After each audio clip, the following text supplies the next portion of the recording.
C'est ça qui est l'élément extrêmement grave. Alors, le sacré, autrefois, était toujours dans la nature, et maintenant, la nature, elle est tout à fait désacralisée, et c'est la technique qui apparaît à l'homme moderne comme du sacré. Je pense à ce scandale chaque fois qu'il y a une manifestation dans les rues. Eh bien, ce qui scandalise vraiment les gens, c'est quand les manifestants brûlent une automobile. Alors ça, c'est la destruction d'un objet sacré, absolument.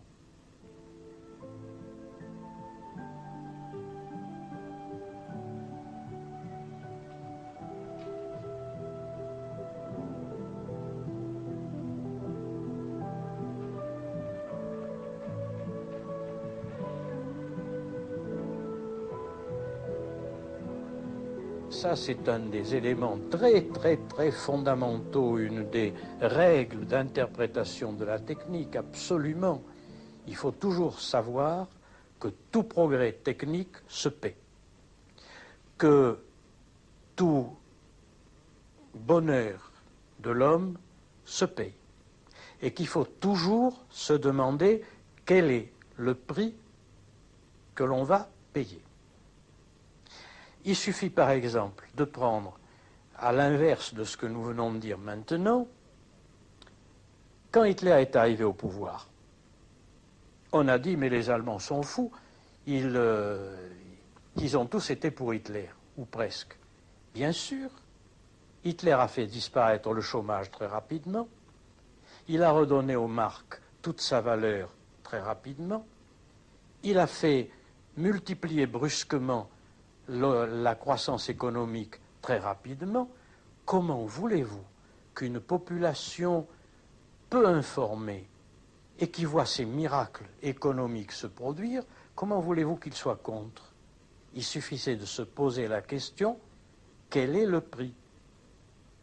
Qu'est-ce que l'on paye ou qu'est-ce que l'on va payer en échange de ce progrès économique, de cette amélioration du marque, de cette suppression du chômage, etc. Qu'est-ce que ça va coûter? Et on se serait alors rendu compte qu'effectivement, ça risquait de coûter très cher, ces réussites-là. Mais ça, c'est typique de notre société moderne. Alors que dans une société traditionnelle, eh bien, on pose toujours cette question-là. Toujours. C'est-à-dire, si je fais ceci qui perturbe, qui dérange l'ordre du monde, qu'est-ce que ça va coûter?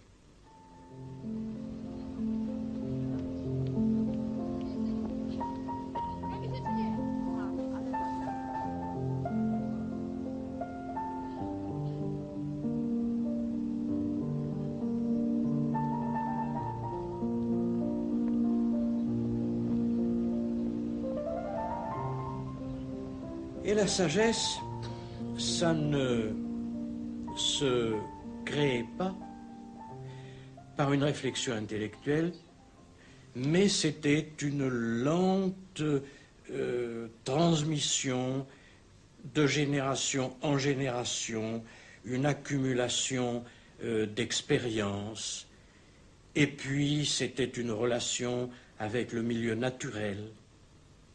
La nature nous donnait des modèles de vie. Donc, il faut abandonner tout ça. Si on entre dans l'univers technique, on cesse de prendre la sagesse humaine traditionnelle au sérieux. De même, la technique nous oblige à aller de plus en plus vite. Et elle va remplacer la réflexion par le réflexe. La réflexion, c'est le fait que quand j'ai fait une expérience, je réfléchis sur cette expérience. Et le réflexe, c'est savoir immédiatement ce qu'il faut faire dans telle circonstance sans réfléchir. Donc, la technique demande que l'on ne réfléchisse pas. Mais si dans une auto qui va à 160 à l'heure, vous réfléchissez, alors vous avez un accident. Il faut avoir des réflexes. Et tout ce que l'on demande dans la technique, c'est précisément ne réfléchissez pas, ayez des réflexes.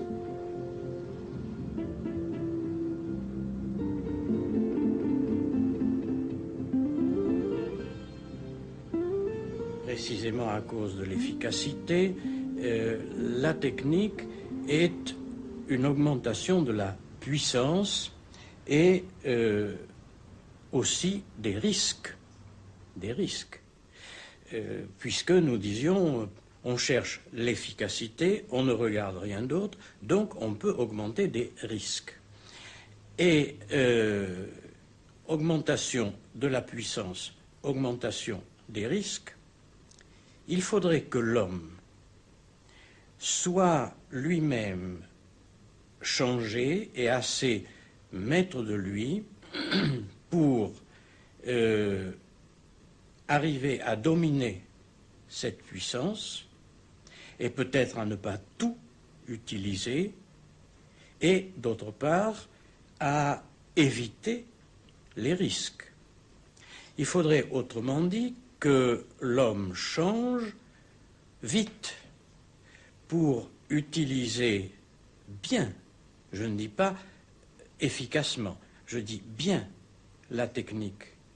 Et il faudrait que se produise ce que le philosophe français Bergson, il y a bien longtemps, en 1930, avait dit, plus la puissance de l'homme augmentera, plus il est important que l'homme ait un supplément d'âme, que son âme soit améliorée en quelque sorte.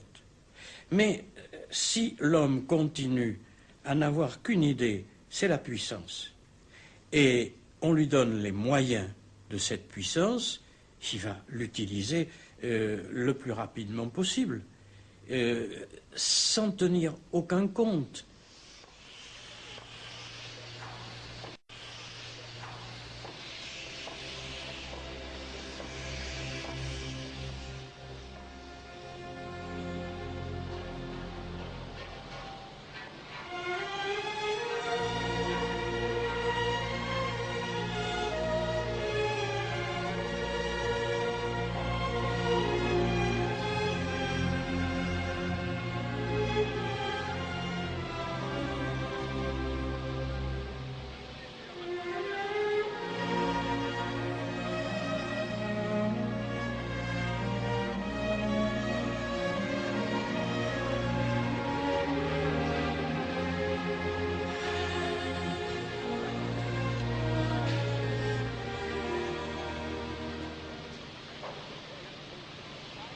La technique ne supporte pas qu'on la juge. C'est-à-dire, les techniciens ne supportent pas qu'on porte un jugement éthique, moral, sur ce qu'ils font. Et pourtant, porter des jugements éthiques, des jugements moraux, des jugements spirituels, c'était ça, la plus haute liberté de l'homme. Or, je suis privé de ma plus haute liberté. C'est-à-dire que je peux faire, moi, tous les discours que je veux sur la technique, les techniciens, ça leur est complètement égal. Ils ne changeront rien à ce qu'ils sont en train de faire, ce qu'ils ont décidé de faire et ce qu'ils sont conditionné à faire, car le technicien n'est pas libre, il est conditionné. Il est conditionné à la fois par son éducation, par les pratiques qu'il a, et puis par l'objectif à atteindre. Il n'est absolument pas libre dans l'exercice de sa technique, il fait ce que la technique exige. Voilà pourquoi je pense qu'il y a un conflit entier entre la liberté et la technique.